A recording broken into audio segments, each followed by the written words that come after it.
નમસ્કાર મિત્રો, house plus વોઇસમાં આપનું સ્વાગત છે। બંગાળની ખાડીમાં સર્જાયેલી સિસ્ટમની અસર હવે સૌરાષ્ટ્રના દરિયાકાંઠા પર જોવા મળી રહી છે।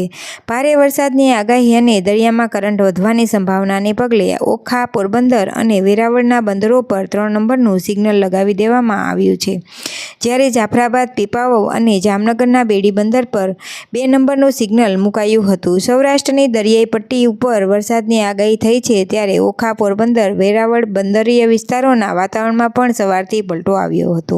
હવામાન વિભાગે આગામી 4 ઓક્ટોબર સુધી રાજ્યમાં ભારે વરસાદની આગાહી કરી છે। સોમવારે અમરેલી અને ગીર સોમનાથ જિલ્લામાં અતિભારે વરસાદ પડવાની શક્યતા છે।